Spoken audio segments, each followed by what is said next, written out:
तर खंडोबाचं मंदिर आहे ना डोंगरावर आहे, टेंबीच्या डोंगरावर. चला आता तुम्हाला पण दाखवते.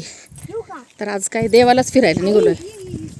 नवरात्रीमध्येही आम्हाला रेणुका मातेच्या दर्शनासाठी यायचं होतं, पण खूप असा पाऊस झाल्यामुळे इकडं डोंगराळ भाग आहे आणि डोंगराळ भागामध्ये भरपूर असा पाऊस होता.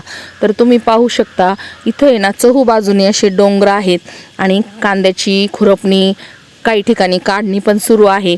तर असं आपल्या रेणुका मातेचं कुलदेवताचं मंदिर आहे. छोटंसंच असं, खूप असं पुरातन काळातील हे मंदिर आहे. आमच्या म्हणजे परिवाराचं ही कुलदेवता आहे. तर आम्ही आज इथं आलेलो आहोत. कितीतरी व्लॉगमध्ये मी तुम्हाला दाखवलेलं आहे. तर इथं छोटीशी ना विहीर आहे. तर या विहिरीला भरपूर असं पाणी असतं, पण आता ब्राह्मण काकू सांगत होत्या खूप पाऊस झाल्यामुळे ना हे सर्व वाहून गेलं आणि विहिरीचं पाणी पण खाली गेलं. तर श्याम गेला होता विहिरीचं पाणी काढायला, पण पाणी खूप खोल गेलेलं होतं. आणि तुम्हाला दाखवते सर्व नळ्या, तिथले जे ओढा आहे छोटासा, त्या ओढ्यातून सर्व काही वाहून गेलेलं होतं. तर इतका असा पाऊस आहे ना इकडं झाला होता पहा. तर सर्व ओढा आहे ना वाहून गेलेला होता आणि विहिरीतलं पाणी पण आहे ना खूप असं खोल गेलेलं होतं. तर पाणी काय आम्हाला निघालंच नाही. तर ब्राह्मण काकूंनी ना आम्हाला बादली भरून दिली आणि इथं आम्ही पाय धुतले. तर हे छोटंसं असं मंदिर आहे, खूप पुरातन काळातलं. तर इथं ब्राह्मण काकू काका राहत असतात.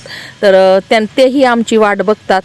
तर यावर्षी आम्ही नवरात्रात आलो नाही, तर ते म्हणत होते यावर्षी आम्ही खूप वाट बघितली तुमची, तुम्ही आला नाहीत. रेणुका मातेच्या दर्शनाला आलो इथं. आता नवरात्रामध्ये आम्ही आलोच नव्हतं. तर या काकींनी आठवण काढली आमची. भरपूर पाऊस होता ना इकडं, तर लईच पाऊस असेल ना, हे भरून चाललं असेल. हा हा, म्हणजे हे वाहून गेलं बाई नळी. एकदा म्हणजे पाऊस झाला ना आम्ही टाकून घेतलं हा हा, आणि परत एक पूर आला त्यात परत वाहून गेला. तर रेणुका मातेचा हा मंदिरातला गाभारा खूप छोटासा असा आहे आणि दरवाजा पण एकदम छोटा आहे. तर 1600 साली हे मंदिर बांधलेलं आहे. म्हणजे पुरातन काळातील हे मंदिर आहे. हे लांबून व्हायला म्हणलं आता तुम्हाला नाही सांगायची गरज, तुम्ही नेहमी येता. हा ना, आमचं नवरात्रात येणं नाही झालं ना, मग म्हटलं चला आता. ऋग्वेद दादाला बोलव दर्शनाला, चल दादाला बोलव.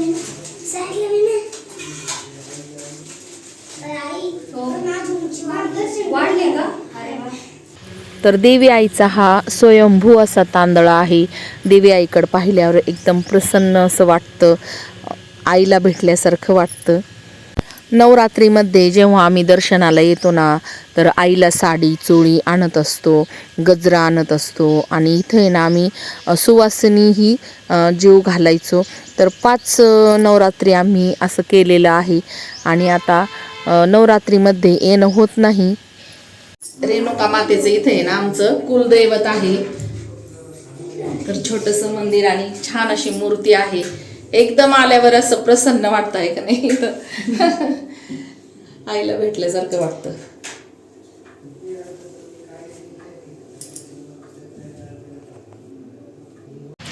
आम्ही चुकलो जरी तरी काही,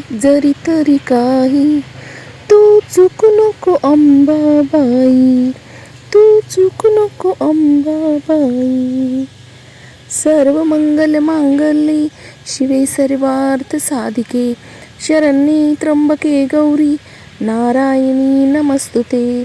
हे देवी सर्वभूतेषु शक्तिरूपेण संस्थिता, नमस्तस्ये नमस्तस्ये नमस्तस्ये नमो नमः.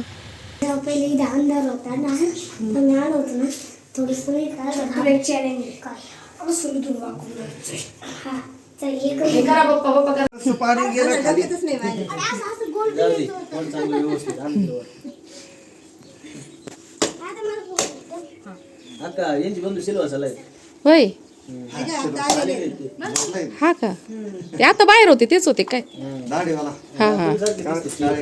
तर ब्राह्मण काका सांगत होते हे जे चाफ्याचं झाड आहे ना, तर हे 70-80 वर्षाचं आहे आणि आता याला पहा एक सुद्धा पान नाही, तरी पण भरपूर फुलं आहेत. रेणुका मातेचं दर्शन घेतलंय, आता खंडोबाला चाललोय आम्ही आता. तर खंडोबाचं मंदिर आहे ना डोंगरावर आहे, टेंबीच्या डोंगरावर. चला आता तुम्हाला पण दाखवते. तर आज काय देवालाच फिरायला निघालोय.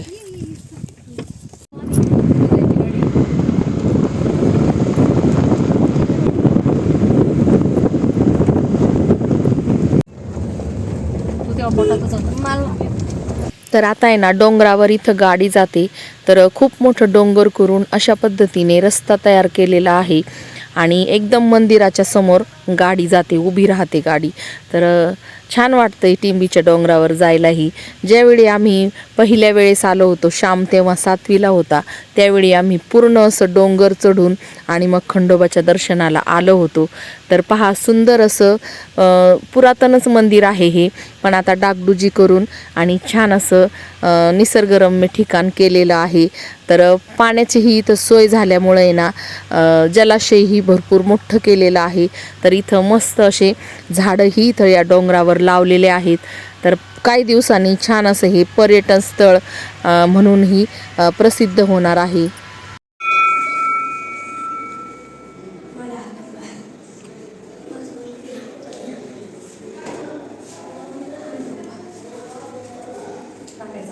भंडारा टाका.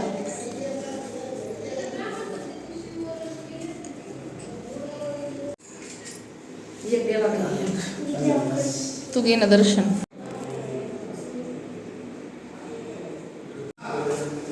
तुमच्या जाण्यानं योग येऊ द्या. घरी या आता लग्नाला.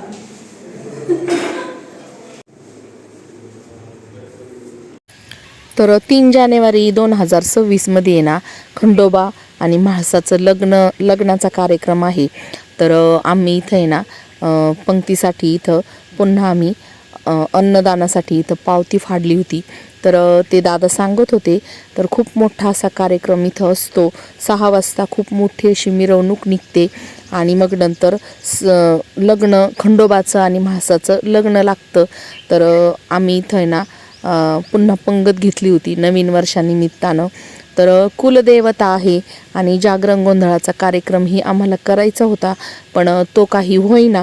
तर म्हटलं चला कुठंतरी अन्नदान द्यायचंच आहे, तर आपण या खंडोबा आणि म्हाळसाच्या लग्नालाच इथं अन्नदान देऊया. तर पाहू आपण आता आपलं पंक्तीचं नियोजन कसं होतंय नवीन वर्षानिमित्त. तर नक्की तुम्हालाही व्हिडिओमध्ये मी दाखवीन. तर चला तर मैत्रिणींनो, असं आज तर सरत्या वर्षाला निरोप देण्यासाठी आम्ही आज पूर्ण असे कुलदेवतांचं दर्शन घेतलेलं आहे. मैत्रिणींनो, इथं आहे टिंबीच्या खंडोबाचं मंदिर आणि मस्त असं दर्शन पण झालंय. आणि आम्ही आता पुन्हा खंडोबाच्या लग्नाची इथं पंगत घेतलेली आहे.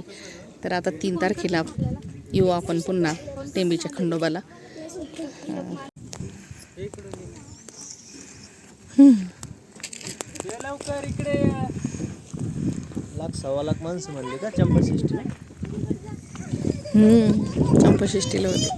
$1,00,000 माणसं चंपाषष्ठीला दिवसभर चालतं ना होते, सकाळपासून संध्याकाळपर्यंत. येतं का बसता?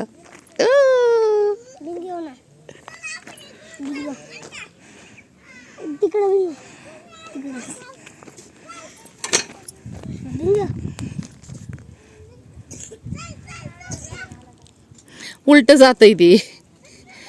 तर मैत्रिणींनो, त्यानंतर आम्ही जाता जाता अरुणभाऊच्या मळ्यामध्ये थांबलो. तर संध्याकाळचे जेवण आमचे तिथंच झाले सगळ्यांचे आणि मस्त असं शेकत छान अशा गप्पा मारून सगळ्यांचे जेवणं उरकले. आणि मग नंतर ज्योती, श्याम, ऋग्वेद, ऋषांक घरी गेले आणि माझा मुक्काम इथंच होता. तर चला व्हिडिओमध्ये नक्की पहा.